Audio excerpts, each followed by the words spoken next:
Hola, ¿cómo estás? Ojalá estés muy bien.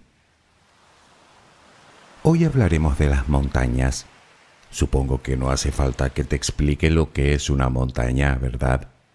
Son elevaciones naturales del terreno. El mundo está lleno de ellas. Las hay incluso en el fondo de los mares y océanos. Las hay enormes y las podemos también encontrar más bajitas. De hecho, cuando son muy pequeñas, ni siquiera se les llama montañas, sino colinas. La mayoría de las veces, las montañas están junto a otras, formando lo que llaman cordilleras o cadenas montañosas, aunque otras veces aparecen solitarias en medio de una llanura. Lo cierto es que no le damos mucha importancia a las montañas, pero la tiene, y más de lo que imaginas. Para empezar, las montañas albergan a gran cantidad de flora y fauna que se han adaptado a vivir y prosperar en paisajes montañosos. Hablamos de plantas como el pino o el abeto y de animales como el cóndor, el puma o el simpático oso panda. No obstante, hay que decir que las especies varían en función de su altitud. ¿Qué quiero decir? Bien, pensemos en una montaña muy alta. En su cima probablemente no haya vida, tan solo nieve, viento y un frío que pela. A medida que descendemos, empezamos a ver distintas especies, tanto de animales como de plantas, que van variando a medida que seguimos bajando, hasta que llegamos a la falda de la montaña, es decir, la parte más baja, que las especies son otras. Sin embargo, la importancia de las montañas es mucho mayor, porque en ellas nacen los ríos, que abastecen de agua a una cantidad enorme de población en prácticamente todo el mundo. Pero, ¿cómo se forman las montañas? ¿Te lo habías preguntado alguna vez? Te propongo que nos hagamos unas pocas respiraciones y luego seguimos. ¿Te parece? Empecemos. Toma todo el aire que puedas por la nariz. Imagina que eres un globo de cumpleaños y que quieres llenarte de aire.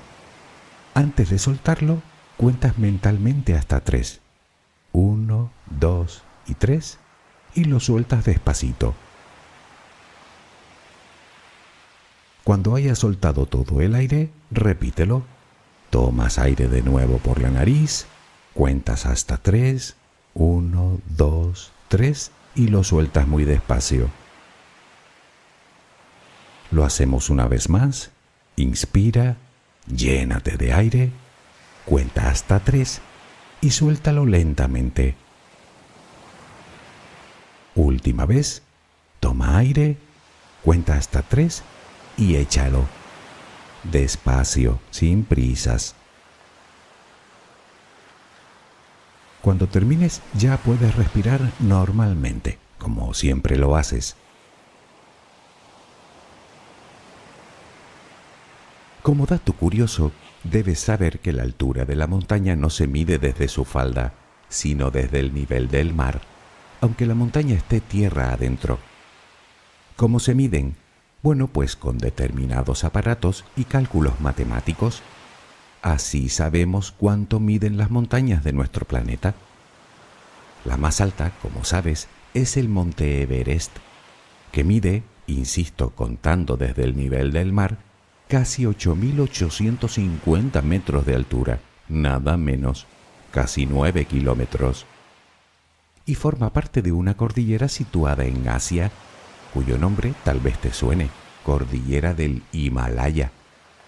Aunque tal vez te suenen más otras cordilleras como la Cordillera de los Andes, o las Montañas Rocosas, o los Alpes. Pero ¿cómo se puede llegar a formar una montaña tan alta? Para contestar a esta pregunta es preciso decir antes que básicamente existen dos tipos de montañas. No sé si escuchaste el audio en el que hablábamos de los volcanes. Recordarás que los volcanes nacen y crecen hasta convertirse en una montaña, muchas veces con forma de cono. Bueno, pues resulta que muchas montañas, sobre todo las que están solas en una llanura, han sido formadas por volcanes. Por lo tanto, el primer tipo son de origen volcánico. Sin embargo, en la Tierra no hay ningún volcán tan alto como el Everest. O tal vez sí. Recuerda que algunos volcanes nacen en las llanuras marinas. Así que si lo medimos desde su base, es decir, desde el fondo del mar, puede incluso ser más alto todavía. Lo que ocurre es que lo que sobresale por encima del mar no llega a ser tan alto. ¿Y el resto de montañas que no son de origen volcánico, cómo se formaron? Vale, el resto de montañas, de hecho todas las cordilleras de nuestro planeta, se dice que son de origen tectónico. Ya, ¿y qué rayos es eso? De acuerdo, hagamos un experimento mental.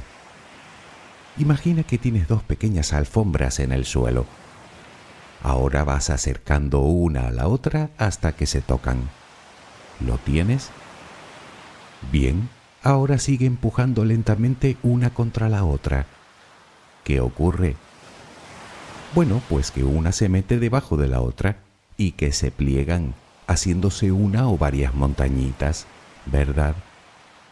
Bueno, pues así se forman las montañas. Sin embargo, déjame decirte que has aprendido algo aún más importante. Aunque no lo creas, has comprendido cómo funciona nuestro planeta. Y te lo demuestro enseguida.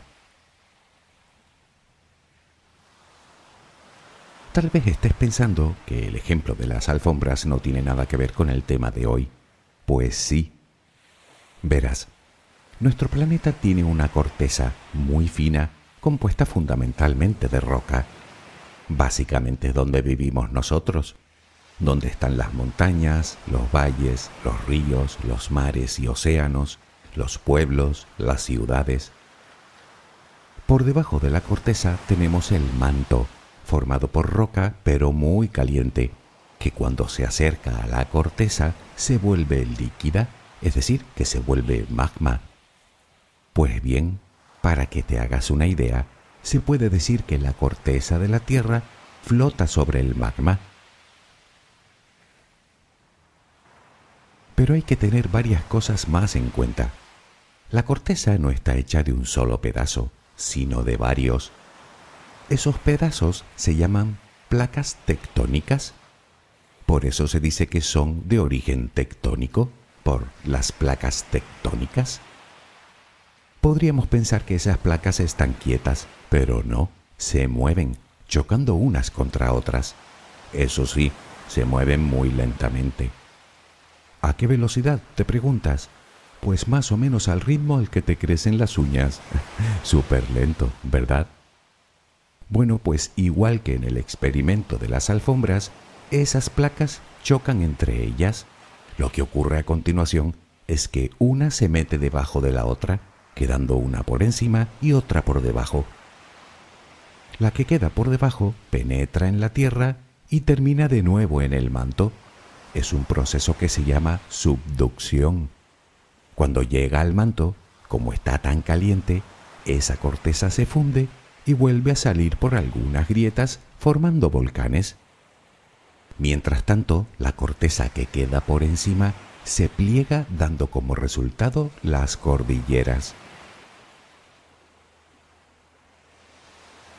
Tal vez te cueste creer que la corteza de la Tierra, hecha precisamente de roca, pueda plegarse. Bueno, está claro que no puedes plegar una roca pequeña, simplemente se rompería.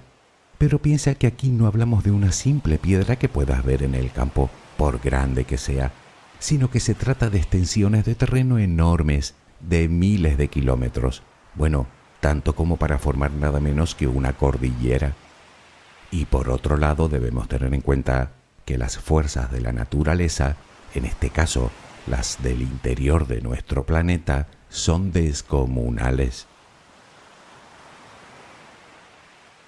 Todo esto nos lleva a una conclusión bastante interesante, y es que todas las montañas, tanto de origen volcánico como las de origen tectónico, no llevan aquí desde siempre. sino que un día comenzaron a formarse, a crecer muy lentamente y a convertirse en lo que vemos hoy. Por seguir con el ejemplo de la cordillera del Himalaya, esta comenzó a crecer hace unos 70 millones de años, unos 5 millones de años antes de que desaparecieran los dinosaurios. La placa de la India se dirigía hacia el norte y chocó contra otra placa llamada Euroasiática, y así se formó la cordillera del Himalaya.